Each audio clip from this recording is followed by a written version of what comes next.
Bona tarda. A mi m'han demanat que us parli de la participació del museu al projecte Google Art Project.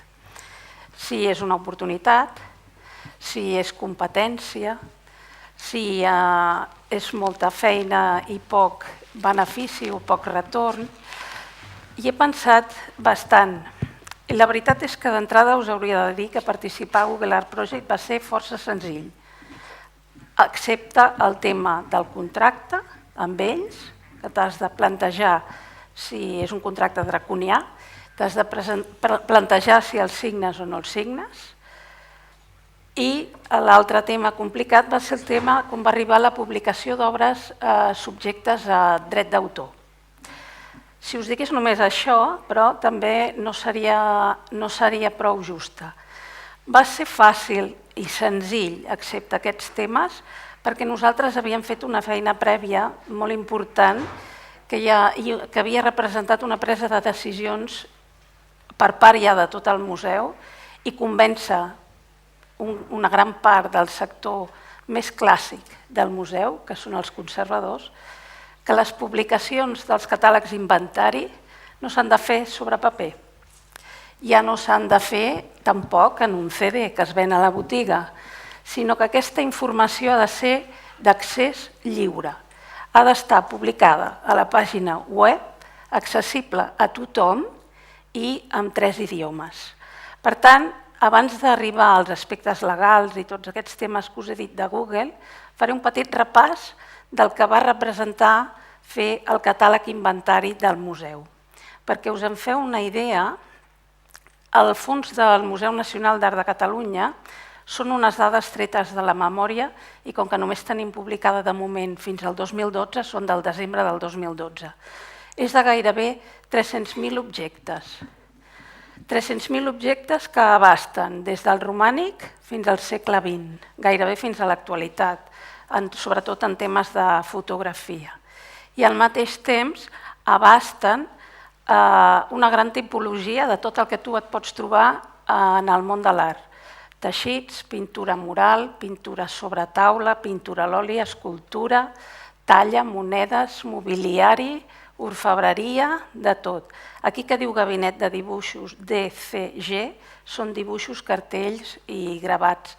És una classificació que és la que ens serveix a tots nosaltres dins del museu per moure'ns i per entendre'ns. Tot museu té l'obligació de tenir tot aquest munt d'objectes inventariat. Què vol dir inventariat? Inventariat pot voler dir que només tinguin un número d'inventari que les identifica, a on estan, i una fotografia identificativa. Una fotografia identificativa que pot voler dir que no cal que sigui actual, pot ser en blanc i negre, pot ser que l'obra estigui al costat d'una altra, pot ser que estigui torta, pot ser que estigui en un cavallet, no és una fotografia que es pugui publicar. Aquest inventari ara mateix s'intenta que estigui informatitzat i al màxim de complet possible. Com ho fem? Doncs amb un gestor de col·leccions, que és el que ens dona la Generalitat de Catalunya, com a museu que som depenent de la Generalitat, que és Museum Plus. Tots els museus a Catalunya tenen aquest mateix gestor de col·leccions, però sí també és veritat que tots i cadascun de nosaltres, segons les necessitats que tenim, anem demanant petits desenvolupaments particulars a l'empresa que el gestiona. Com veieu, aproximadament tenim informatitzat la meitat de l'inventari de la col·lecció. A mida que tenim en les col·leccions més grosses, més grans, és quan menys informatitzat el tenim. Són les de dibuixos, gravats i cartells i les del gabinet numismàtic. Són col·leccions que tenen més de 100 i pico mil objectes cada una d'elles. Això no vol dir que si aneu al gabinet numismàtic i dieu m'agradaria veure la moneda tal que vaig veure publicada en no sé on, us trauran un calaixet i us donaran us deixaran veure i tocar, evidentment, la moneda amb la seva fitxa corresponent, però no la tindreu accessible informàticament ni aquella informació la podreu creuar amb altres per fer els vostres estudis, la vostra cerca o el que sigui.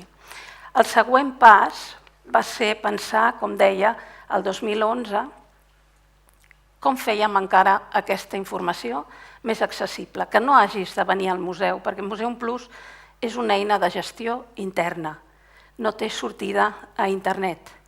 Fa molts anys que estem esperant un mòdul que es diu Museum Plus, però que no acaba d'arribar, i ens hem hagut de buscar solucions si volíem publicar el catàleg inventari a la xarxa.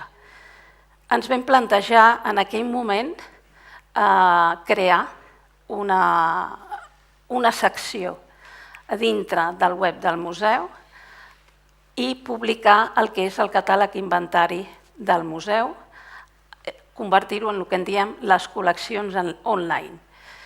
Què preteníem?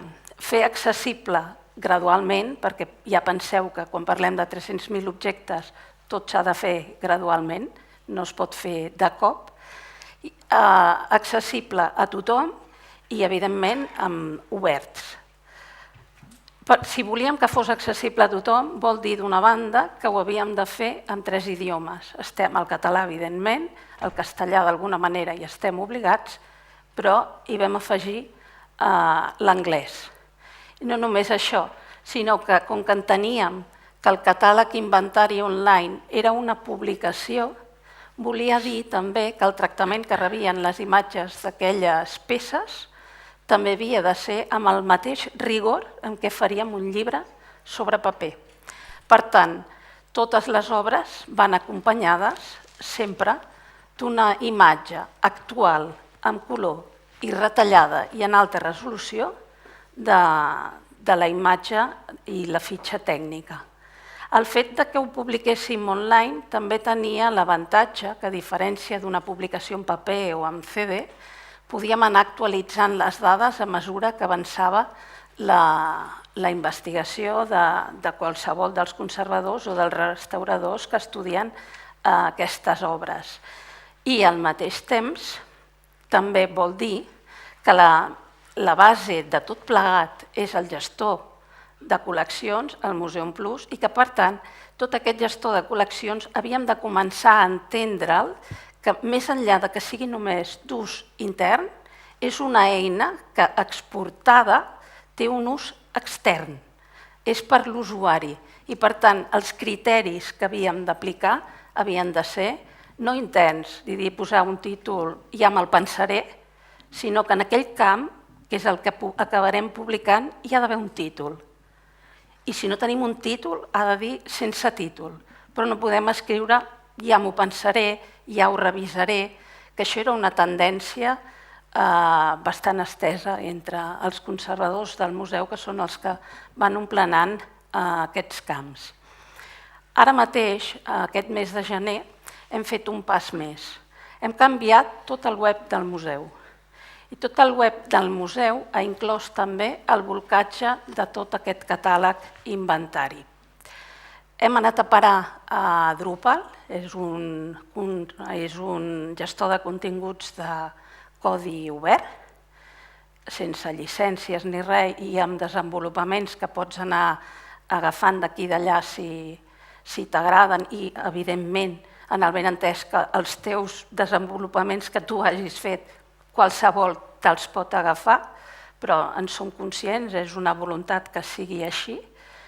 I lligant una mica amb el que ens ha dit en Senén abans, ho hem obert molt més. Nosaltres teníem una pàgina web que era gairebé un seguit de pàgines com si fos un PowerPoint.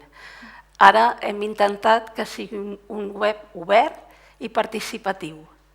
En el cas, perquè m'entengueu més, tenim en el menú principal, hi tenim la col·lecció, som un museu i la col·lecció és el que fa bullir l'olla de tot el museu i és l'eix del museu. Tenim la part més institucional, el museu, tenim les exposicions, tenim les activitats, però tenim una pàgina que es diu Participa. Ja tenim tota una columna, tot un punt de menú que es diu Participa. Què hi tenim allà? Des de totes les xarxes socials en les quals tenim un perfil obert, hem obert un blog també, que és setmanal i participa gent de la casa, però hi participa també redactors de fora del museu, a qui se'ls convida a participar.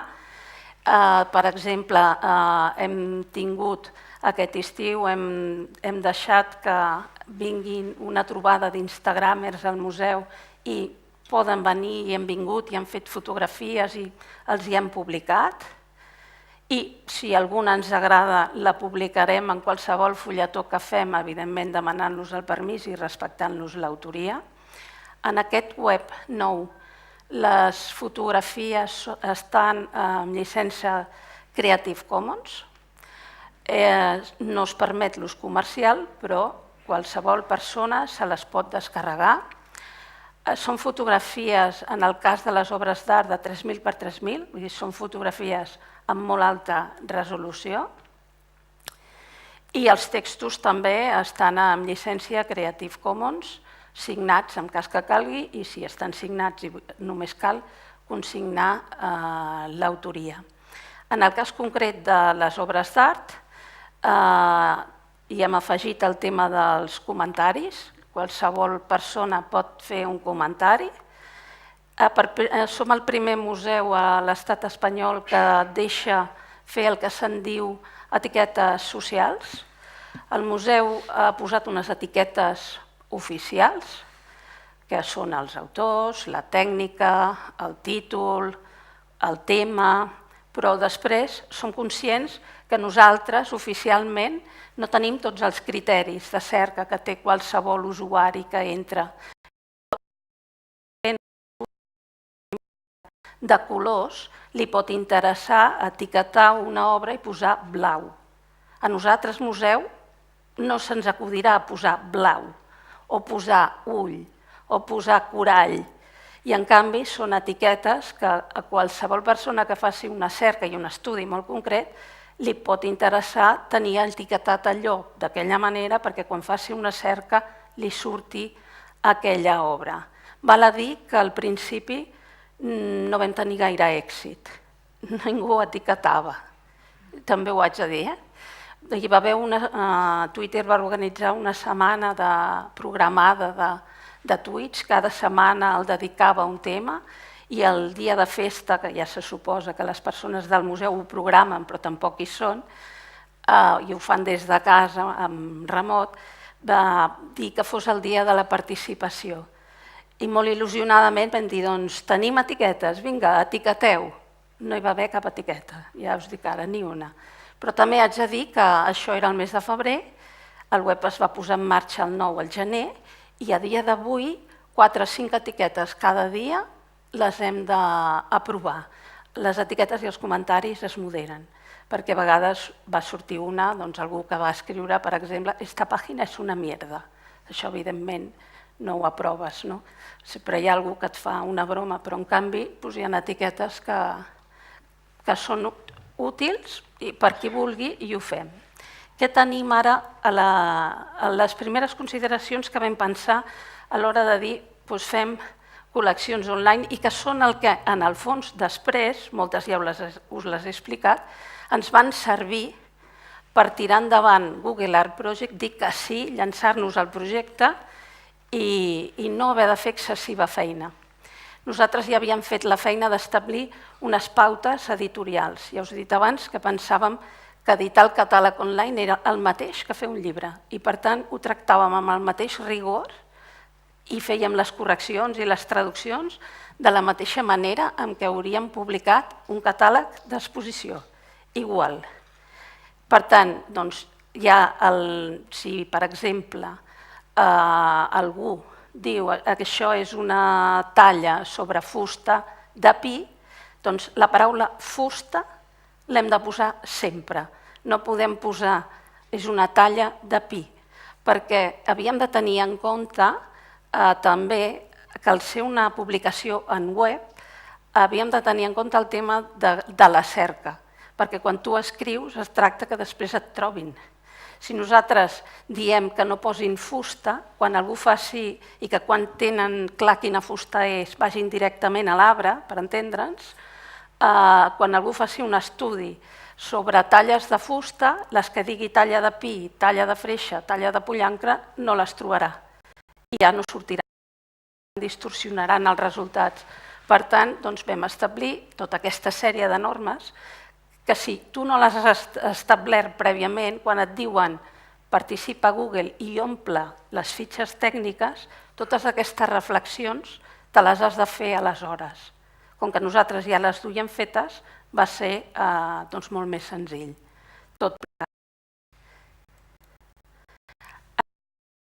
Estem parlant del 2011, vam començar amb 1.800 obres publicades en aquest catàleg, que és exactament el nombre d'obres que volíem volcar a Google Art Project.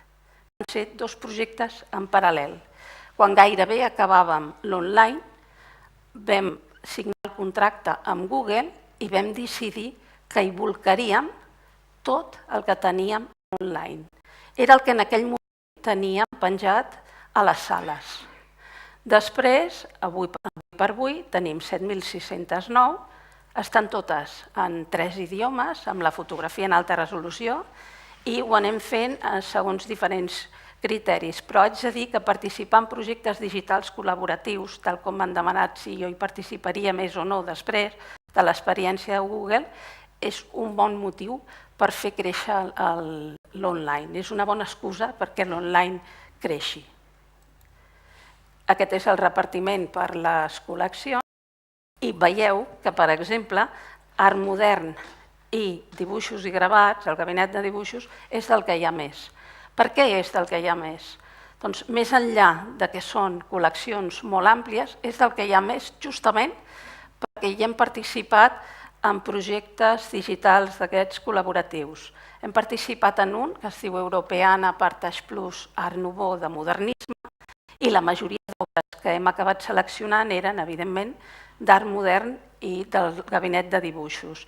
I ara el nombre de registres a l'online de fotografia també tornarà a créixer, a diferència dels altres, perquè estem participant en Europeana Fotografia. Per això, aquest projecte és una bona excusa per tirar endavant i fer créixer l'inventari a la nostra pròpia pàgina web.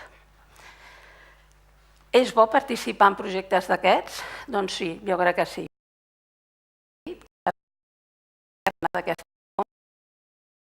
Se menja i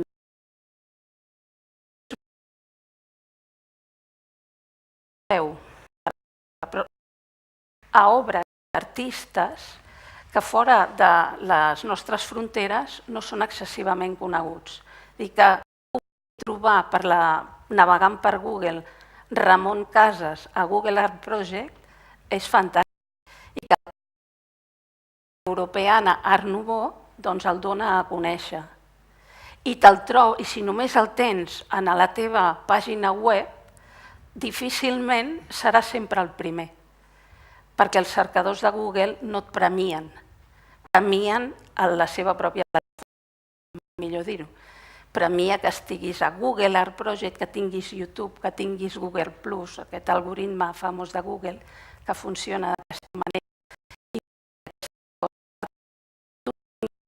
Artistes dels nostres és també positiu perquè dona un millor posicionament del museu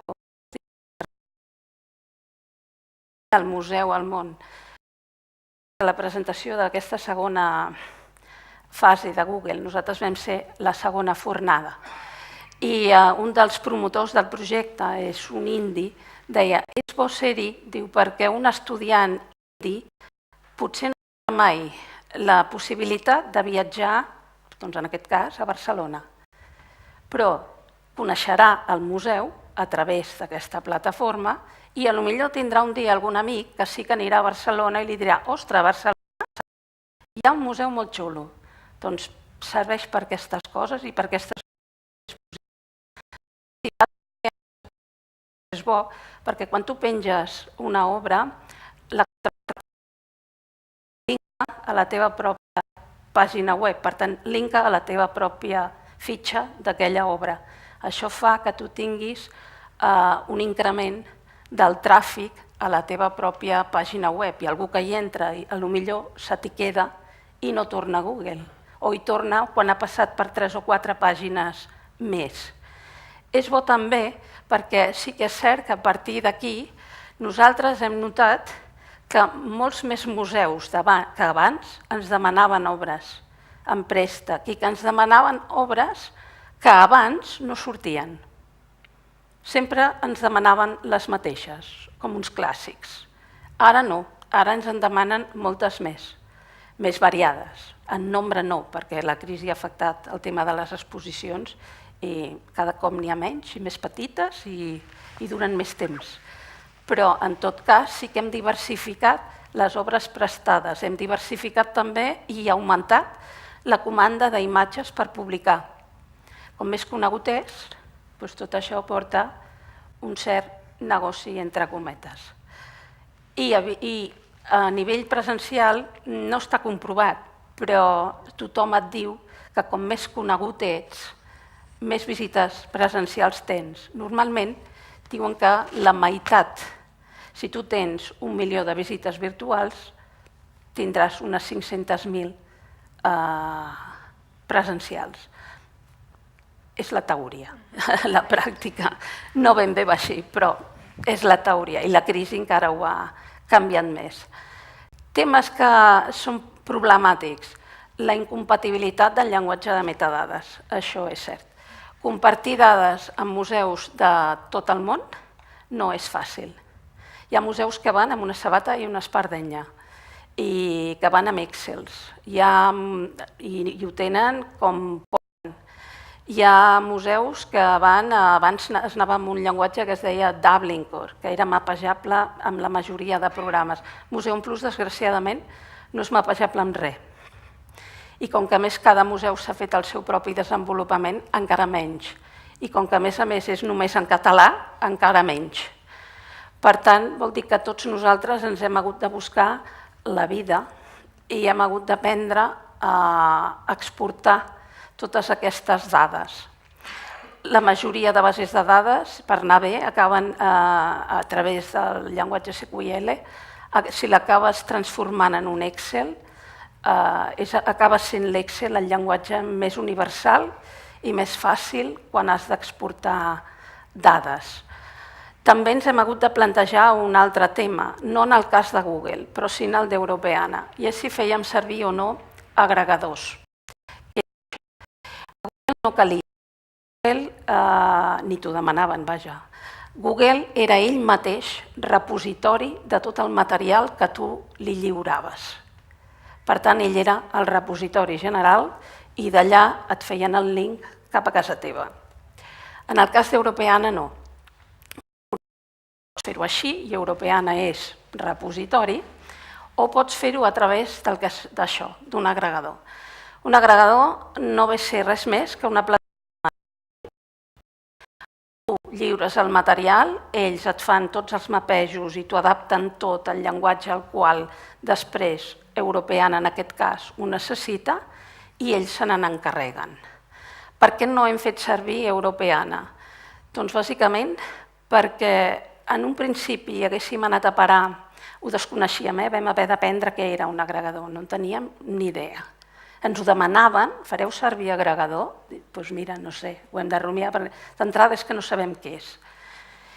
Ens van recomanar Athena. Athena és un agregador que fan servir la majoria de museus a Europa per participar a Europeana, però com que hi havia un munt d'iniciatives de la Comissió Europea per aquest tema de posar dades a Europeana, perquè havien donat subvencions i tothom s'hi havia apuntat, i eren molts, Athena estava saturat i ens va dir que no. El Ministeri en té un altre, que es diu el Ministeri Espanyol de Cultura, que es diu Hispana. A través d'Hispana l'havíem fet servir on hi vam participar amb 50 obres només. i Hispana tenia el tema dels drets d'autor solucionat perquè tenia conveni amb l'Agència de Gestió de Drets d'Autor a Espanya principal, que és VGAP. Per tant, era una opció. Però el projecte d'Europeana Photography el fèiem amb el Departament de Cultura de la Generalitat. I el Departament de Cultura de la Generalitat té el seu propi agregador, que és Calaix. Calaix no té conveni amb VGAP. I com que no té conveni amb VGAP, ni en aquell moment tenia intenció de tenir conveni tancat amb VGAP, nosaltres teníem un problema. I amb el d'Hispana, el problema més aviat era, diguem que polític. No quedava gaire bé que el Museu Nacional d'Art de Catalunya anés amb un agregador del Ministeri de Cultura quan la Generalitat, el Departament de Cultura, tenia el seu propi. Per tant, vam acabar renunciant a l'agregador i hem seguit amb la taula d'Excel i passant els Excels i anant mapejant manualment, camp a camp, tal com ens han demanat. El tema dels drets d'autor no és fàcil. Quan tu signes el contracte amb Google, després si voleu hi tornem, quan signes el contracte amb Google, el contracte et diu molt taxativament que has de lliurar les obres i les fotografies, vaja, lliures de drets. Els drets de reproducció, evidentment, que els pots cedir tots. I si ho tens en Creative Commons, els drets d'autor no pots, perquè no són teus. I no pots cedir a tercers uns drets que no són teus. Per tant, vam haver de renunciar a publicar qualsevol obra que estés subjecta a dret d'autor, malgrat que ens vam oferir a pagar nosaltres. Vam oberts a que no pagués Google. Nosaltres havíem signat el contracte i ja ens estava bé. Pagàvem nosaltres, com quan fem una coedició en paper. Paguem nosaltres els drets i un editor ens paga la impremta. Nosaltres ja estàvem disposats a fer-ho, però les empreses de drets d'autor no ens van deixar i, per tant, lamentant-ho molt, no vam poder publicar cap obra subjecte a dret d'autor. Per aquest motiu, si us hi fixeu, l'IBAM, que participava en aquest projecte, només va poder acabar publicant dues obres que eren anònimes. En el cas d'Europeana va diferent, perquè en el cas d'Europeana, les de VGAP hem acabat posant un quadrat en blanc, en negre, i aquest quadrat, com que linka al nostre web i nosaltres sí tenim conveni, qui vulgui veure l'obra ho pot fer en el nostre web, no és un problema. I en el cas d'autors que sí que estaven subjectes a drets d'autor però no els gestionava ningú, hem hagut de portar la documentació signada pels familiars conforme ens cedien l'ús d'aquestes imatges per a aquest projecte en concret. Haguéssim pogut no fer-ho perquè ha estat una feina, però no ens sembla bé ni just que tots aquests artistes que no estan en domini públic no tinguin dret a sortir en aquestes plataformes internacionals. I més o menys això, puc parlar més, però darrere meu va més i ho deixo aquí. Si després voleu algun aclariment, us el faré.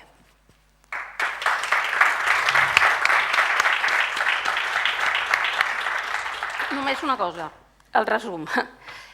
Per culpa dels drets d'autor, les 1.800 obres van quedar reduïdes a 1.464, les altres no les vam validar. La gigafoto vam aconseguir que ens la fessin malgrat que no entrava en la segona fase de Google, però ens la van fer. I en la visita virtual, que també ens la van fer, tot i que tampoc entrava en la segona fase en un primer moment, vam haver d'esborrar manualment totes aquelles obres que tenien dret d'autor. Perquè quan els equips de l'empresa llogada per Google per fer l'Street View van venir, nosaltres BGAP encara ens havia dit que podíem publicar aquestes obres pagant. Podíem comprar la llicència. Per tant, vam deixar filmar-ho tot, menys el Picasso, que ja sabíem que no, el Tàpies, el Miró i el Dalí. Tot l'altre ho vam deixar filmar, perquè pensàvem que pagant no tindríem cap problema. És el que ens havien dit d'altra banda. Com que ens van dir que no, sí que després manualment vam haver d'esborrar cada vegada que el ratoliquet passejava per davant d'una obra que tenia drets d'autor, la vam haver d'esborrar perquè no es veiés. Per tant, sí, el problema dels drets d'autor és una assignatura pendent i en el fons el que més feina ens va acabar portant.